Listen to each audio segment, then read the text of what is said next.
Good morning student.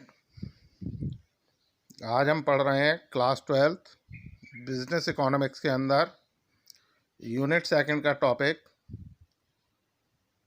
उदासीनता या तटस्थता वक्र, इंडिफरेंस कर्व।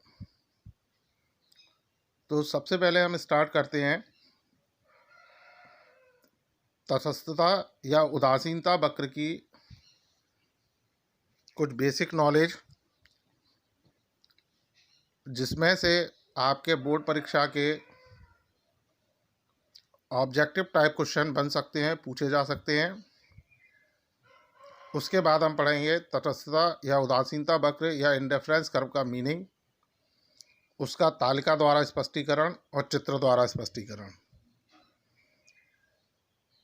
तो जो तटस्थता वक्र है या उदासीनता वक्र है, इसकी अवधारणा या इसका जो कॉन्सेप्ट एडवर्थ के मस्तिष्क की उपज है। एक एडवर्थ अर्थशास्त्री हुए 1881 में, जिन्होंने सबसे पहले उदासीनता या तटस्थता वक्र की बात की। फिर 1906 में पैरोटे नाम के एक अर्थशास्त्री हुए, उन्होंने इसको डेवलप करने का काम किया। लेकिन इसको पूर्णतः विकसित करने का श्रेय प्रोफेसर J.R. हिक्स को जाता है, जिन्होंने इसे 1939 में प्रतिपादित किया। यह जो अवधारणा है वो क्रमवाचक उपयोगिता के विचार पर आधारित है। जो उपयोगिता की गणना के लिए हमने पहले दो विचार पढ़े थे, क्रमवाचक विचार ऑर्डिनल यूटिलिटी और गणनावाचक विचार कार्डिनल यूटिलिटी। उसमें से जो ऑर्डिनल यूटिलिटी है, क्रमवाचक उपयोगिता है, उस पर आधारित है हमारा तटस्थता वक्र या उदासीनता वक्र। इसमें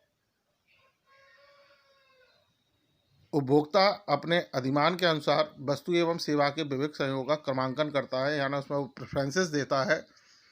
जो कंज्यूमर है उसकी आय सीमित होती है और उस सीमित आय के आधार पर वो अपने दो या दो से अधिक वस्तुओं के कॉम्बिनेशन को चूज़ करता है। उनको वो क्रमांकन देता है कि पहले मुझे कौन सा बंडल चूज़ करना है या पहले कौन सा संयोग चूज़ करना है, ये इसके अंदर किया जाता है। और जो तटस्थता वक्र है वो आय प्रवाह पर ध्यान देता है। तो अभी आपने इसमें कुछ बेसिक कॉन्सेप्ट सुने, उन्हें आप ध्यान रखिए, क्योंकि यह आपकी बोर्ड परीक्षा में ऑब्जेक्टिव टाइप क्वेश्चन के अंदर पूछे जा सकते हैं। अब हम स्टार्ट करते हैं कि तटस्थता वक्र होता क्या है। तो जब कोई उपभोक्ता विभिन्न वस्तुओं का उपभोग करता है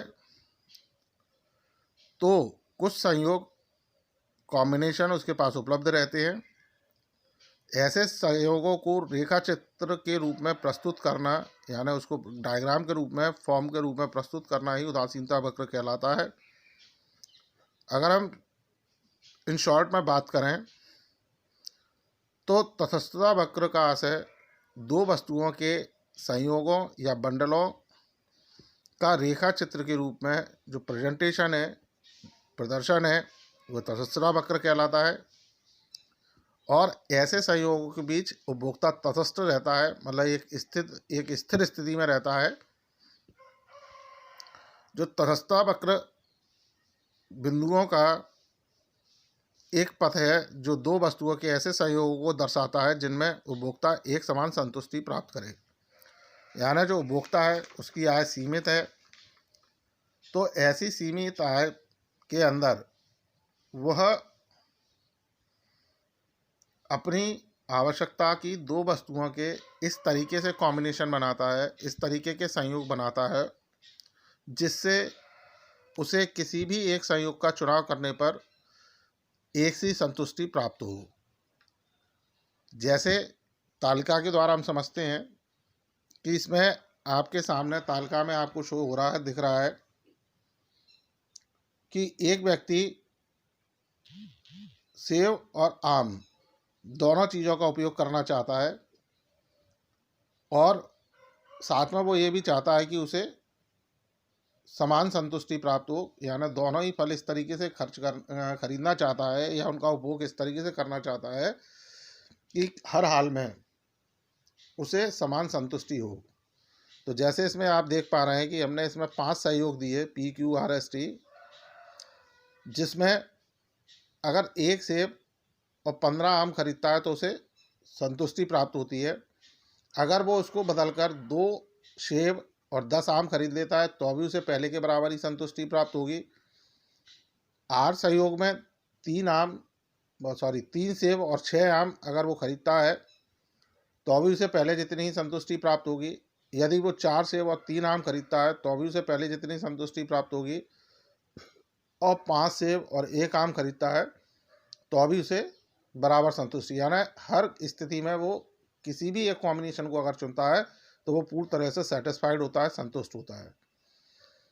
तो यहाँ तालिका का विश्लेषण है कि यहाँ उपभोक्ता सेब फल तथा आम के बीच 5 सहयोगों में तटस्थ है, यानी उसके पास सेब और आम के 5 सहयोग है और जिनके बीच में वो तटस्थ है, स्थिर है, अपना मन नहीं बदलता। तो ऐसे 5 सहयोग PQRST से उपभोक्ता को समान संतुष्टि प्राप्त होगी, यानी पांचों सहयोग में से किसी भी एक सहयोग का वो चुनाव करता है तो उसे सबसे बराबर रूप में समान रूप से संतुष्टि प्राप्त होगी।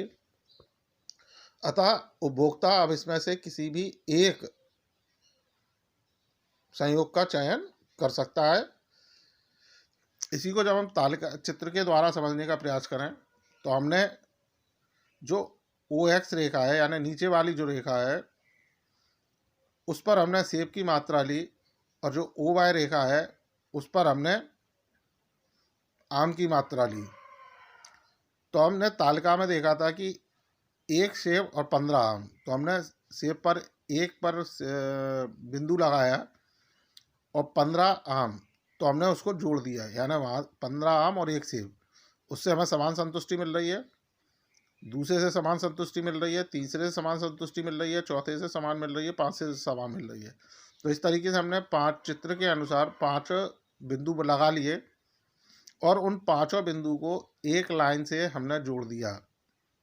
तो ये जो सीधी रेखा है वो हमारी IC1 यानी इंडिफरेंस कर्व 1 कहलाएगा, और जो 5 सहयोग है वो इसी लाइन पर स्थित हैं।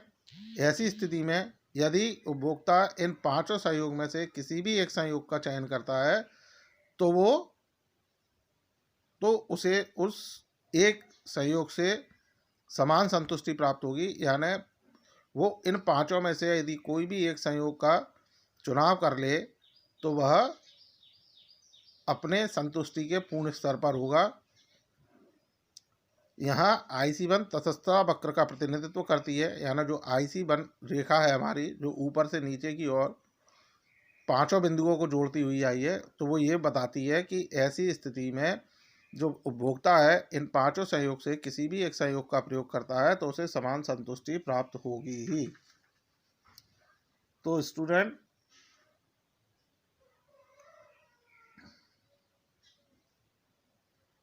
आपको ये तटस्थता वक्र, उसका सारणी और उसका चित्र समझ में आया होगा।